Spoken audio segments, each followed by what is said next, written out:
మంచిర్యాల జిల్లా బెల్లంపల్లి పట్టణం కంటా చౌరస్తాలో ఎంఆర్పీఎస్ నాయకులు కార్యకర్తలు నిరసనకు దిగారు.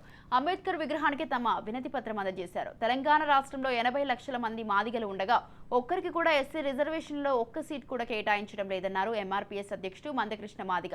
రాష్ట్రంలో ఉప ముఖ్యమంత్రి మాలా అని మాదిగలను దూరం పెట్టారని, ఇది కాంగ్రెస్ కుట్రపూరిత రాజకీయమని అన్నారు. 17 పార్లమెంట్ స్థానాలుంటే ఆ 17 పార్లమెంట్ స్థానాలలో 3 ఎస్సీ రిజర్వ్ స్థానాలు ఉన్నాయి.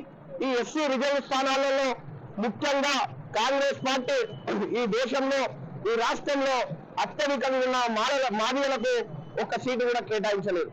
ఈ తెలంగాణ రాష్ట్రంలో 80 లక్షల మంది మాదిగలు ఉంటే అందులో ఒక్క సీటు కూడా కేటాయించకపోవడాన్ని ఈరోజు నిరసిస్తూ బెల్లంపల్లి పట్టణ కేంద్రంలో నిరసన చేయడం జరుగుతుంది.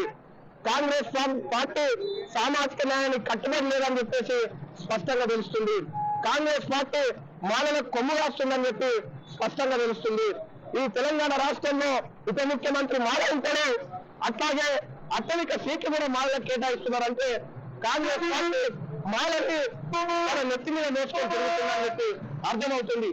ఈ దేశ కాంగ్రెస్ పార్టీ అధ్యక్షుడు కూడా ఖర్గే గారు మాల ఉంటారు, కానీ మాదిగలంటే ఎక్కడ కూడా మాదిగలు కాంగ్రెస్ పార్టీలో కనబడద్దని వాళ్ళ పెద్దపల్లి పార్లమెంట్ లో ఏదైతే మాదిగలకు కేటాయించకుండా ఒక మాలకు కేటాయించడం జరిగింది. అట్లాగే వరంగల్ కానీ నాగర్ కర్నూలు కానీ ఎక్కడ కూడా మాదిగలకు కేటాయించలేదు. కాబట్టి కాంగ్రెస్ ప్రభుత్వం పైన